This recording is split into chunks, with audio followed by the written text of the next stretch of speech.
Yeah. Yes, sir. Y'all already know the type time it is, man. Y'all already know the type time it is. Rogue Report shit.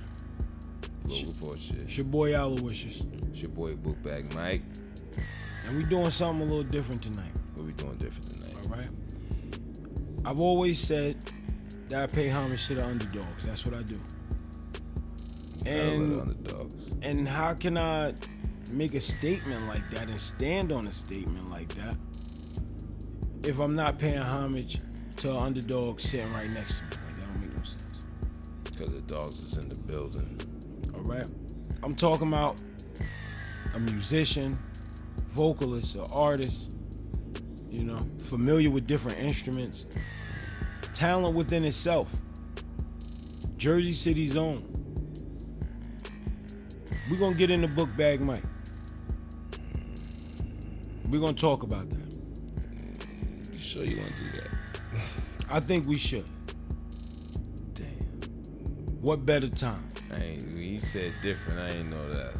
I ain't know. That's why I put the shades on. I thought we had a special guest in the building. I mean, different. Listen, wow. man. Listen, man. How will you not? You understand? Now you know this shit ain't scripted. This is fucked up. How will you not? How you gonna interview me? Cause I like to just jump into shit. You understand? Like I jump in cold water with the skinnies on. You feel me? That's what I do. When it comes to the Rogue Report, that's how it gotta be. Skinnies on. You feel me? Like, first off, like I said, shout out to you.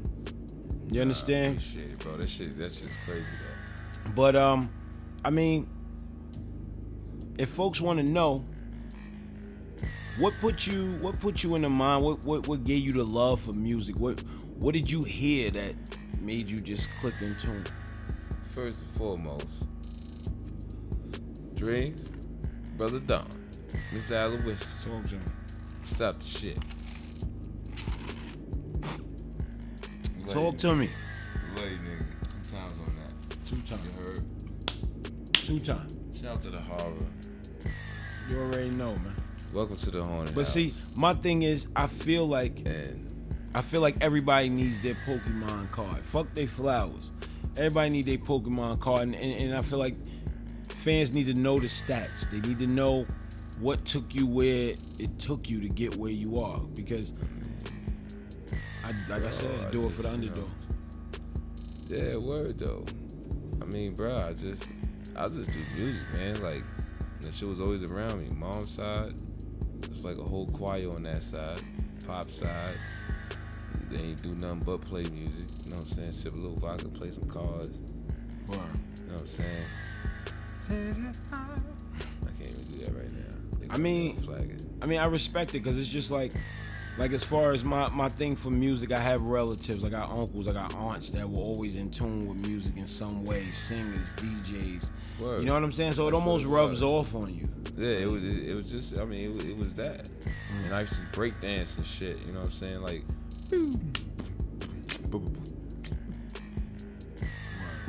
backspin and all that shit when I was little. But I mean, you can sing though. Like, for those who don't know, you can sing though. I used to do Michael Jackson dances, but I used to do. I'm telling you, man.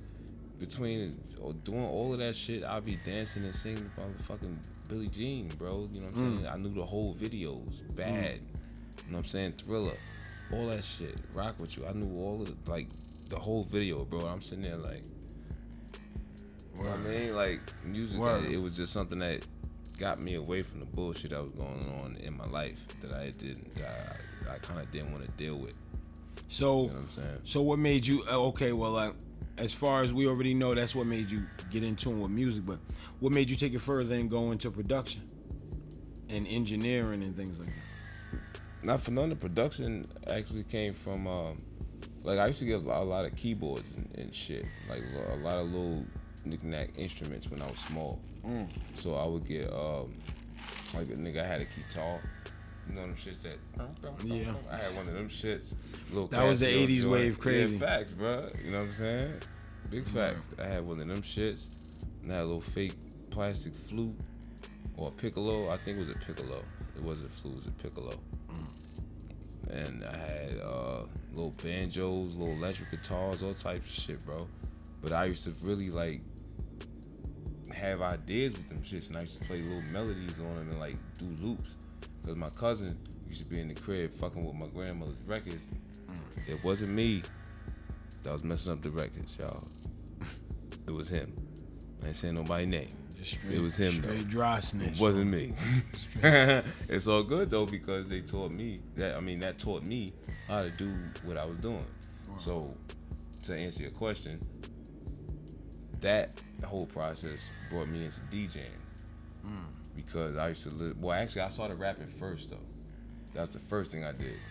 Like I just started rapping because my older cousins used to rap, so I picked it up from them.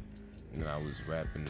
When I first started rapping, I think might have been like in the 4th grade, 3rd grade, some shit like that. But the first one I wrote in the 6th grade. And you know what I'm saying? That shit was alright too. I ain't going front. It'd be like trash, that, bro. It was trash, bro. No, my shit, the 6th grade, bro. I sounded like I don't even know who the fuck I sounded like, but I did nah. So yeah, man. We're gonna continue to touch bases on the production. Like I feel like you put years in it. Like first off, how many years have you been in the music industry? Like as far as the field? What do you mean, just like producing, writing, or just music? All of the above. All of the above. I would say like on a professional level. Damn, bro, maybe 27. See what see, that's deep. I started DJing when I was 13, man. Like I was in places I ain't had no business being, bro. You feel me? Like word. Like, I mean, Cole, what up, yo? You know what I mean? Gotta shout them out, man. Shout to Big Mike. Shout to the day Big one. Mike that's why I'm BookBag Mike, because they had BookBag. I'm BookBag Mike, and we had Big Mike Walker. Oh, you know what I'm saying? Okay. That's from my OGs right there. He played Cherries, I think, bro. I think Mike had Cherries. Oh, all right. Yeah, you know what I'm saying? So, everybody still out here, hardcore, still doing what you do. If you know Cole, you know him. That nigga gets busy, bro. So, I love a lot from those guys. DJing, bro, like DJing, that's crazy too. It put you in a whole nother lane. Yeah, DJing actually gave me the ear for making beats. Because I wasn't thinking about making beats until I started cutting and back spinning and doing certain things on the turntables that made me hear the music that I was playing regularly differently. I started hearing it different, and I started hearing that I could take certain pieces of the beats and turn them into my own beats. Oh, okay. So I would start sampling shit on my little, you know what I'm saying? Everybody know about the little box Gemini samplers. You know what I'm saying? Shout out to Gemini. You know what I mean? So, you know what I'm saying? I take a snare off a record with my sample, with the kick drum, and then maybe a piece of bass or another sample just to add in there, and I'll make a whole beat through that shit. I record it real quick, and it be clear as hell. I record it the first time, I bring it back, I gotta record it on the tape now. So then I gotta sample what I recorded on the tape to add the other shit. So by the time it got done, it shoit sound like Bro, back in the day, bro, it was so different to go ahead and put shit together. Bro, you had to go through hoops and bounds, bro. Hoops and fucking bounds, my nigga. You know what I'm saying? And then from there, I got into the drum machines, a little bit more technology, like electrical shit. You know what I'm saying? But DJing is at the end of the day, DJing is what got me on the road to producing and making music. Word. You know what? That's interesting. Like, you know what I'm saying? Like, as far as me, as far as getting into production and things like that, like I honestly, my story, not to get into it, but like my story basically came from being tired of going to different places to have to, you know, tap into different resources as far as recording or beats and things like that. I felt like it was too strenuous. So I felt like I'd rather learn it and learn the techniques and learn different things. Like I started, like I'll never forget, like there was the time where I was recording with you. You understand? And I'm looking at the screen and I'm thinking like, damn, what's all these squiggly lines? Like this shit really look like a heart monitor like or a something. Science project. You understand? But we were at the hospital, bitch. But you took the time to break that down. I had to. Why wouldn't I? You know what I mean? And I started seeing things a little different. And I'm like, okay, well, it's a lot more to this shit than just rapping. Word. Than just bars. You know what I'm saying? It's a lot more to actually making a song come together. And to me, that's where you come into play, like, as an underdog. Like, people fail to realize that you have a lot of key components under your belt that can add to someone's success. You know what though, bro? And I chalk that up to being just the type of person I am. Cause I don't run my mouth, bro. You know what I'm saying? It be times I actually probably should run my mouth and I don't. You know what I'm saying? I probably missing out opportunities from not speaking up. And that's just keeping it real. So if y'all out here and y'all, you know what I'm saying, y'all trying to do what you do, don't be missing out on opportunities on some shy shit. You gotta grow some fucking balls and go do what the fuck you feel like you need to do. That's real. That's some real nigga shit for your ass. That's a fact. I'm gonna tell you that's a lot of the reason why y'all don't know about our movement and who I am and things of that nature the way you should. If you know, you know. If you don't, that's probably why. You know what I'm saying? You gotta put that work ethic in it, and don't be afraid to do this shit if it's really what you want to do. I'm learning at a later stage in life, but you know what I'm saying? You live and you learn. But I mean, that's a fact. Passing on the knowledge on to whoever's listening, you feel? But you know what, though? That's still more of a reason why I feel like a lot of people, whether famous, whether top tier, whether low tier, your flowers need to be given when they need to be given. You know what I mean? Like here it is, being a person that's familiar with you, a person that knows you. I've always considered you a one-man band. There's different things you can do in different lanes you can get into. Like, not for nothing, there are artists that are mentionable, celebrities that are mentionable that you've actually worked with, that you've actually sat down and put together music with and had sessions. And I think that's deep. You understand? Like, yeah, man. I mean, bro, I love doing this shit though, bro. Like I said, like it ain't something I just picked up. It's something that was bred into me. Like I wake up in the morning and I know the universe had something musically planned for my life. You know what I'm saying?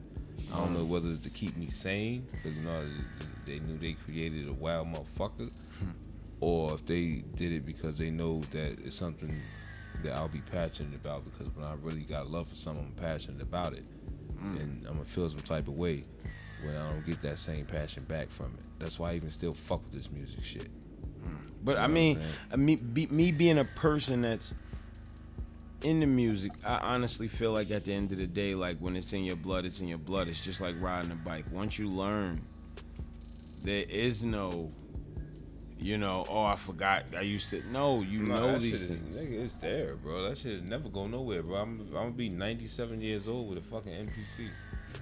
You know what I'm saying? Bro, I ain't gonna lie to you. Hiding somewhere in somebody's dungeon, like, fuck that. I'm making a beat today, motherfucker. Bro, I'm gonna go to the grave with my. I'm making a beat today, bitch. I don't give two shits what to talk about. Bro, I'm gonna go to the grave with my MacBook. That's what it is.